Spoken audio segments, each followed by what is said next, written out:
교우 여러분, 어떤 사람이 어떤 죄에 빠진 일이 드러나면 성령의 지도를 받아 사는 여러분은 온유한 마음으로 그런 사람을 바로 잡아주고 자기 스스로를 살펴서 유혹에 빠지지 않도록 조심하십시오. 여러분은 서로 남의 짐을 져주십시오. 이런 방법으로 그리스도의 법을 성취하십시오. 어떤 사람이 아무것도 아니면서 무엇이 된 것처럼 생각하면 그는 자기를 속이는 것입니다. 각 사람은 자기 행실을 살펴보십시오. 그러면 자기에게는 자랑거리가 있더라도 남에게까지 자랑할 것은 없을 것입니다. 사람은 각각 자기 몫의 짐을 져야 합니다. 일본군에 의해 삶을 유린당한 위안부들의 비극을 세상에 고발하고 희생자 할머니들을 적극 보듬겠다며 출발한 단체들이 굉장히 많습니다. 이들 중 정의기억연대는 이용수 할머니의 폭로로, 그리고 나눔의 집은 PD 수첩의 고발로 그 PD가 드러나면서 대한민국 사회로부터 지금 주목을 받고 있죠. 양 단체의 대표들은 지적받고 있는 해당 비리에 대해 이렇게 저렇게 소명하겠다고 말하지만 별로 설득력이 없는 것 같습니다. 아무튼 검찰의 수사 결과를 지켜보고 난 후 최종 판단해야 할 터이지만 이를 지켜보는 이 땅의 사람들 심기는 더없이 불편하죠. 굉장히 늑장 수사가 일반인데 모처럼 신속하게 수사에 나섰다고 평가받는 이 검찰이라는 조직 자체가 사실 더없이 문제가 많아 개혁의 대상이 되는 그런 집단 아니겠어요? 게다가 위안부 할머니를 돕겠다며 나선 시민단체들이 도리어 그 위안부 할머니를 이용해 딴짓을 벌였다는 사실에 이르러서는 어이상실이죠. 일본의 뻔뻔함을 고발하겠다 하던 단체가 일본으로 하여금 의기가 양양해서 마음껏 혐한하도록 빌미를 주었다는 사실에 화가 치밉니다. 진보요? 진보라는 단어 너무 많이 남용하는 것 같아요. 진보도 못지않게 썩었네요. 아니, 여기도 문제되고 여기도 문제되고 여기도 문제되고 두두두두 문제가 되더라도 어느 한 곳은 그래도 맑아야 되지 않아요? 진보가 그거 하겠다면서요. 근데 이래요?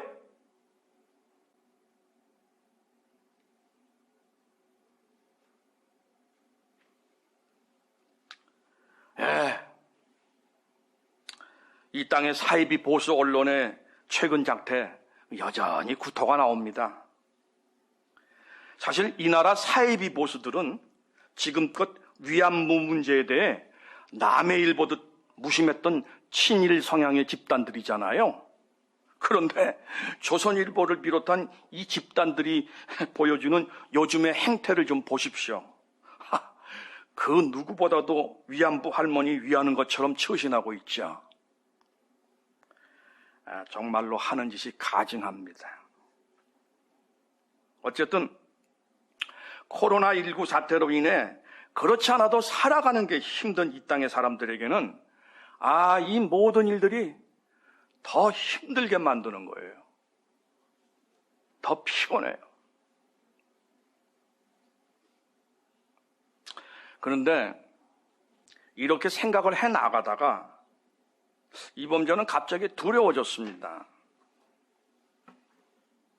이번 저는 떡다섯과 물고기를 소식지 공동체와 함께 인우교회라는 예배 공동체와도 관계를 맺고 있는 목사죠.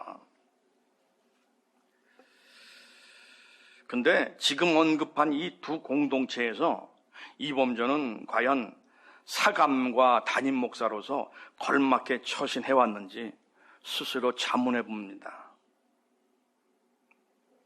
정의연의 윤미향 사태를 놓고 분개하는 이범조는 과연 얼마나 많이 떳떳한지 스스로 생각해도 정말 잘한 게 별로 없는 이범조입니다. 이범조가 몸담아왔던 그리고 몸담고 있는 예수 그리스도 신앙 공동체, 이 신앙 고백의 공동체는 이범조에게 늘 권면해 왔죠. 네 주변에 실패한 형제나 자매와 너를 비교함으로써 네 자신의 죄를 가볍게 만들려고 하지 말아라. 제가 지금 그 짓하고 있는 것은 아닌지 하나님의 인기척이 느껴지면서 말할 수 없이 부끄러워졌습니다. 캥기는 마음으로 성경을 펼쳤는데 갈라디아서 6장 1절부터 5절이 다가왔습니다. 이 구절은 그리스도의 법, 호노모스토우 크리스토우라는 단어가 들어가 있기 때문에 신학을 전공하는 사람들에게는 나름 유명한 말씀이죠. 물론 신학자들에 따라서는 이곳에 언급된 그리스도의 법이 과연 무엇을 뜻하는지 분명하게 말할 수 없다고 이야기하기도 합니다. 그러나 그럼에도 대부분의 신학자들은 갈라디아서 6장 1절부터 5절이 그리스도의 법을 관계라는 차원에서 어떻게 달성할 수 있는지 소상히 그 방법을 밝혀놓은 말씀이라고 봅니다. 다시 말씀드립니다. 그리스도의 법을 관계라는 차원에서 어떻게 달성할 수 있는지 소상하게 그 방법을 밝혀놓은 말씀이라는 거죠. 그렇다면 그 방법은 뭔가요? 갈라디아서 6장 1절부터 5절은 두 가지 방법을 언급하고 있습니다. 지금부터 이를 좀 상세하게 살펴보죠. 우선 첫째로 그리스도의 법을 달성하려면 우선 서로가 남의 짐을 져주어야만 한다고 합니다. 갈라디아서 6장 1절은 남의 짐, 이 남의 짐을 풀어서 설명하고 있습니다. 남이 무슨 범죄한 일, 남이 어떤 죄에 빠진 일, 이렇게 풀이합니다. 근데 여기서 이 죄라 번역된 히라보 단어는요, 파라푸토마예요. 파라푸토마, 이 단어는 미끄러 넘어지다라는 뜻을 가지고 있어요. 그러니까 히라보 단어의 원래 뜻을 존중한다면 악한 의도를 가진 고의적 범죄가 아닌 일상에서 부주의함으로 범하게 되는 실수나 허물을 가리키죠. 그러니까 가벼운 잘못이라는 그런 뉘앙스를 엿볼 수 있습니다. 가벼운 잘못. 하지만 이 가벼운 잘못은 결코 가볍지 않을 수도 있겠어요. 그렇죠? 바늘도둑이 소도둑으로 발전하는 데는 긴 시간이 필요치 않다는 걸 우리 모두가 잘 알고 있거든요. 따라서 가벼운 잘못도 모른 척할 게 아니라 개입해서 바로 잡아주어야 합니다. 우리말로 바로 잡아주다라고 번역된 히라보가 있어요. 카타르티조. 이 단어는 채우다, 원상복구하다라는 뜻을 지니고 있습니다. 일테면 이웃의 약점이나 실책을 도와주어 원래 맡았던 본분을 다하게 하는 작업을 의미한다고 할 것입니다. 이웃의 약점이나 실책을 도와주어서 본분을 다하게 하는 작업.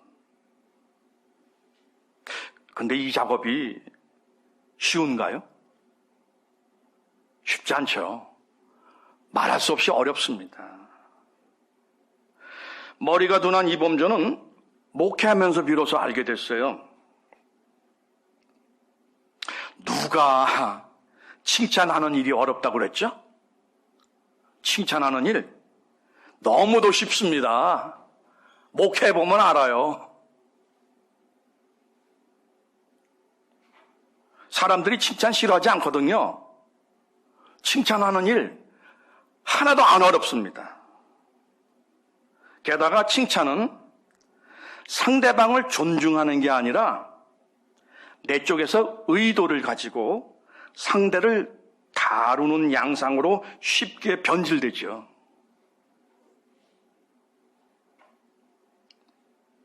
상대방을 존중한다면 상대방이 잘못된 행동을 할 때 칭찬할 게 아니라 지적해야 합니다.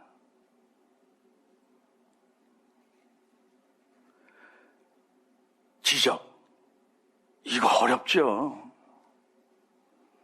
지적하면 즉각 상대로부터의 역공이 들이닥치거든요. 그래서도 갈라디아서 6장 1절은 이웃의 잘못을 지적할 때 각별히 유의해야 할 사실을 분명히 하고 있습니다. 성령의 지도를 받아 온유한 마음으로 그를 잡아주어라.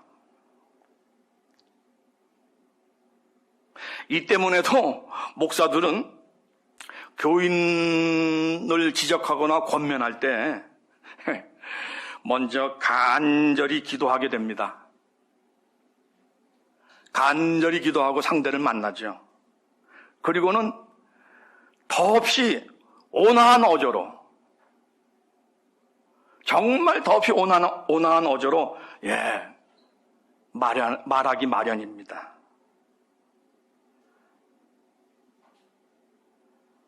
하지만 기가 막히게 알아채죠. 아무리 부드럽게 권면한다고 해도 결과는 싸합니다. 빨리 알아채죠. 그러니까 이 사람이 지금 나더러 잘못됐다는 거야? 이렇게 되는 거죠.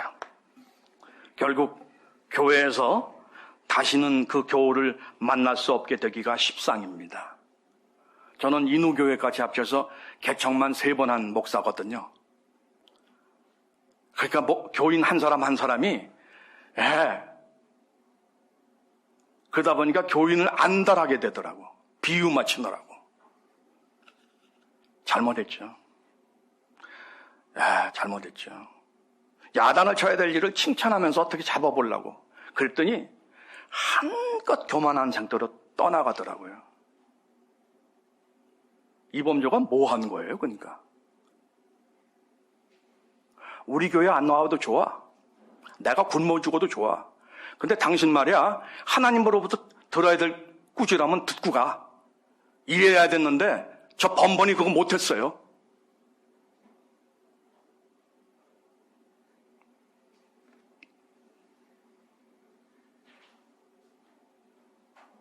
바로 이런 사실 때문에 묘한 경우가 주어집니다.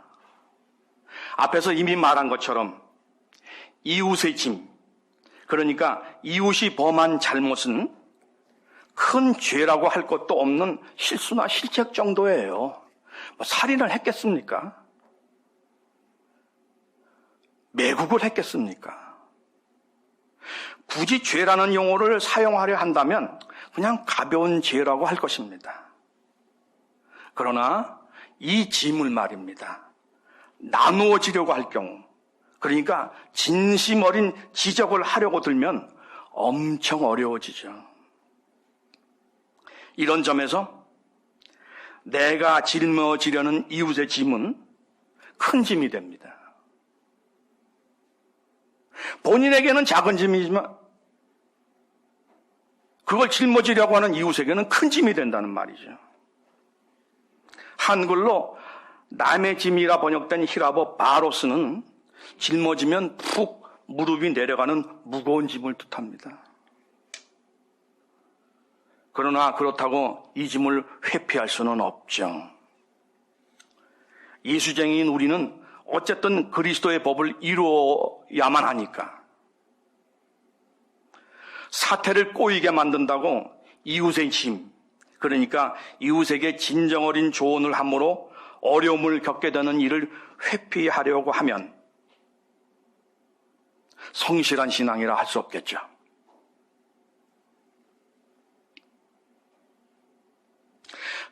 교회 공동체 안에서 너와 나의 만남이 사교적인 어울림일 수는 있겠지만 그것만으로 그리스도의 법을 이루는 성도의 교제일 수는 없습니다.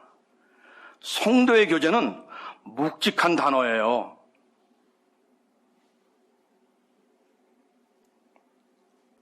예수쟁이라 자임하는 우리의 교제는 어떤가요?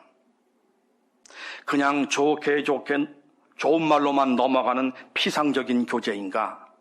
아니면 내면의 아픔을 서로 나누는 무겁지만 진정한 교제인가? 물어야죠. 두 번째로 그리스도의 법을 달성하려면 짊어져야 하는 또 하나의 짐이 있습니다. 내가 혼자 짊어져야만 하는 나의 짐이죠. 우리말로 번역된 나의 짐은 히라보로 포르티온입니다. 지탱하다라는 뜻으로 봐서 역시 가벼운 짐이라는 뉘앙스를 풍깁니다. 내가 나를 돌아보고 깨닫는 나의 실수와 약점과 한계는 내가 선선히 인정할 수밖에 없는 나의 짐이죠. 내가 머뭇거리지 않고 성큼 인정하면 할수록 그 무게는 가볍습니다. 1800년대 후반 미국의 영적 부흥운동을 이끌었던 다니엘 무디라는 목사가 있었습니다. 이 사람은 신학적으로 충분히 훈련을 받았다고 볼 수 없는 일개 부흥사였어요. 근데 우습게 봐도 될까요? 그렇지 않죠. 이론으로 무장한 그 어떤 신학자보다 미국 사회에 많은 영향을 끼친 실천적 그리스도인이었어요. 무디 목사가 전도 집회를 위해 스태프들과 함께 한 도시를 방문했습니다. 다음 날 아침 스태프들이 조간신문을 펼쳐보고 경악했습니다. 신문마다 교만한 전도자 무디라는 제목으로 기사를 쓴 거예요. 교만한 전도자 무디. 지금 전도 집회 갔는데. 이유는 그 전날 신문 기자들이 인터뷰를 요청했을 때 무디가 여러 가지 바쁜 상황으로 해서 기자들과의 인터뷰를 사절했기 때문이었습니다. 이걸로 화가 난 기자들이 교만한 전도자 무디라는 헤드라인으로 비난 기사를 실은 거죠. 그걸 보고 무디 목사의 스태프들이 화가 났습니다. 그래서 무디에게 몰려가 신문을 보여주며 어떻게 이럴 수가 있느냐고 분개했습니다. 무디는 기사를 쭉 읽어보더니 한바탕 크게 웃으면서 말했습니다. 야, 이 사람들이 사람 정말 한참 잘못 봤네. 나는 이 신문 기사에 난 것보다도 훨씬 더 악하고 훨씬 더 교만한데 말이야. 이 정도면 나를 위해서 잘 써준 거네. 흥분하지 말라고. 하나님께서 우리더러 더 겸손하라고 사인을 보내시는 것 같아. 우리 더 기도합시다.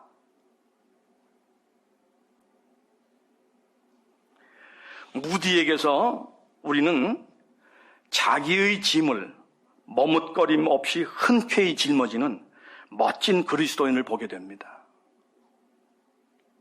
이런 인격을 지닌 무디였기 때문에 설교에서 청중을 향해 균열하게 꾸짖어도 사람들은 기꺼이 고개를 끄덕이며 눈물을 흘렸죠.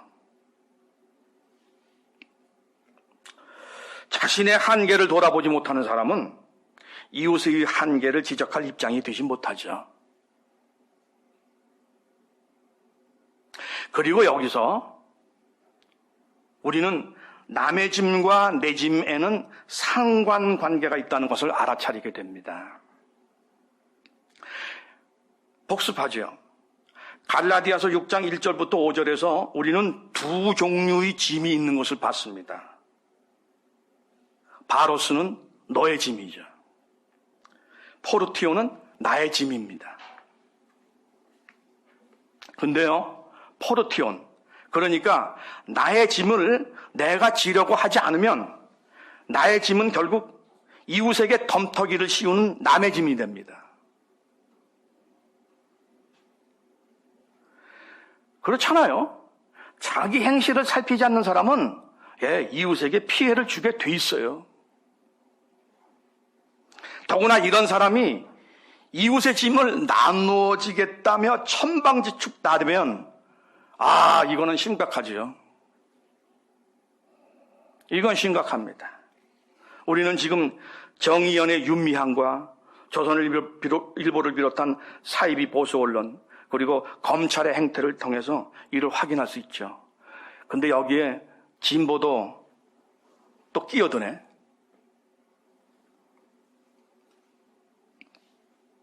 이런 이유로 짐을 지는 일에도 순서를 염두에 둘 필요가 있습니다. 내가 짊어져야 할 내 짐을 먼저 감당해야 한다는 거죠. 내 짐은 내가 홀로 짊어져야 하는 짐입니다. 근데 성경은 분명히 했어요. 내 짐은 나에게는 가벼운 짐이라고.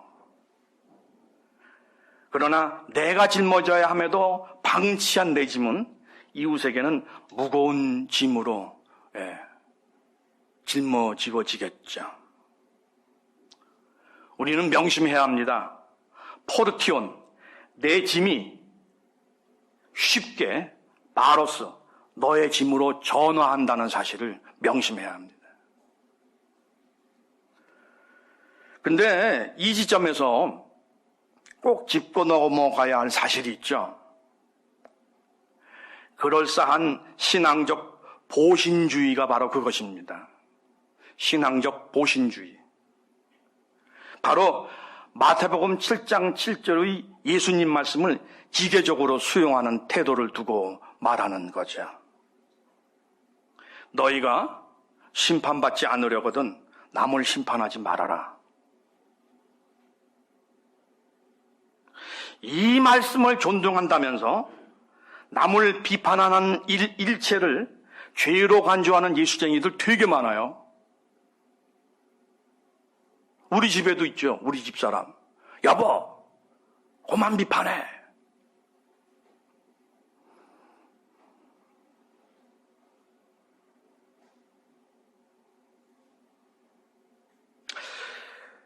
남을 비판하는 일체를 죄로 간주하는 이런 사람들은 마땅히 진지하게, 때로는 심각하게 논의해야 할 자리에서 그 논의에 집중하지 않고 이 사람들이 논쟁하냐 안 하냐 이것만 따지고 있는 경우가 많아요.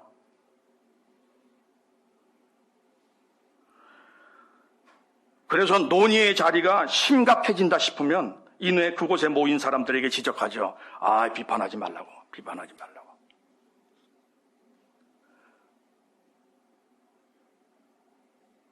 그러나 분명히 해야 합니다.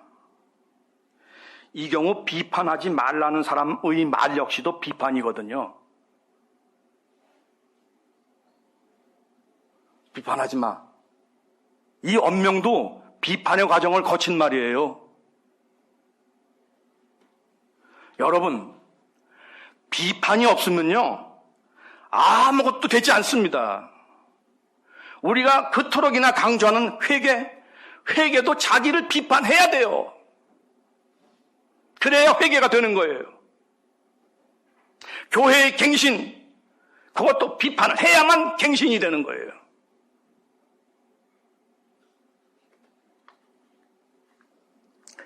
비판하지 말라 말씀하신 예수님께서 사실 뭘 하셨어요?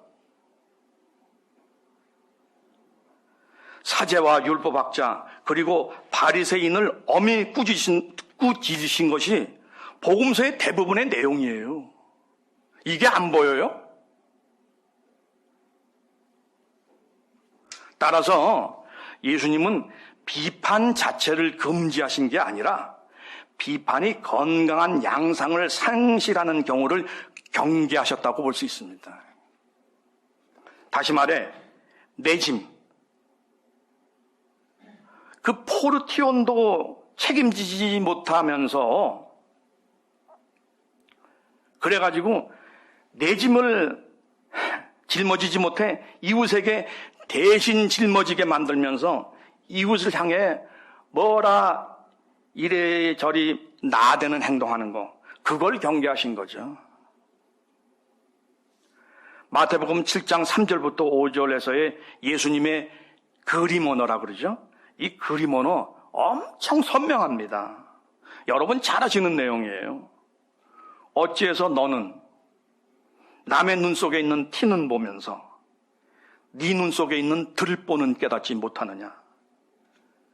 네 눈 속에 들보가 들어있는데 어떻게 남에게 네 눈 속에 티를 빼내줄 테니까 좀 가만히 있어라, 그렇게 할 수 있겠느냐. 위선자야, 먼저 네 눈에서 들보를 빼라. 그래야 그때에서 네 눈이 밝아져 남의 눈에서 티를 바로 빼줄 수 있을 것이다.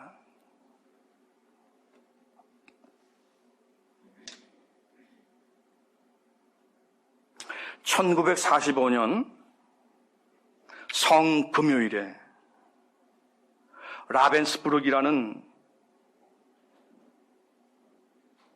도시에 있는 유대인 수용소에서 있었던 일입니다.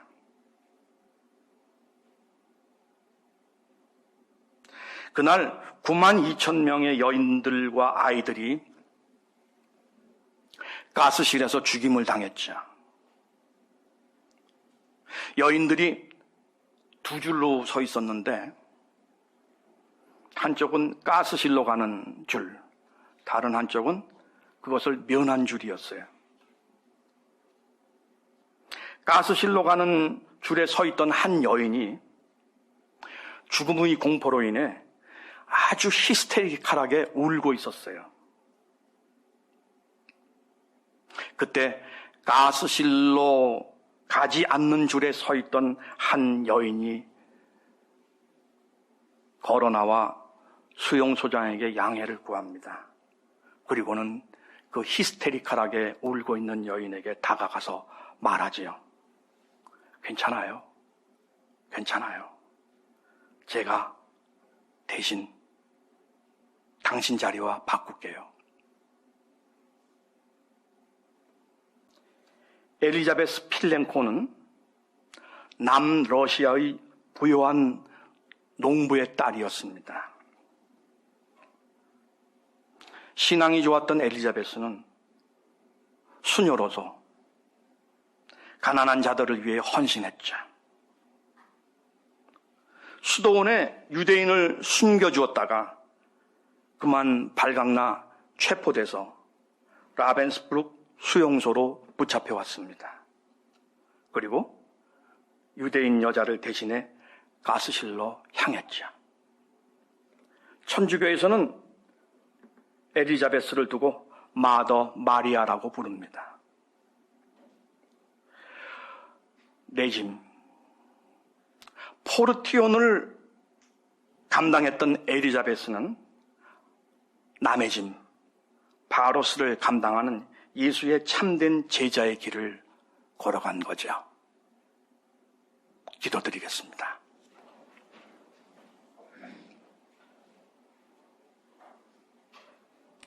하나님, 내 짐이, 내가 짊어져야 될 짐이 선명하게 보이도록 우리의 눈을 열어주십시오. 나의 치사함, 나의 뻔뻔함, 나의 괴로움, 나의 이 말할 수 없는 게으름, 온갖 냄새나는 내 속에 있는 그 모든 것들, 하나님,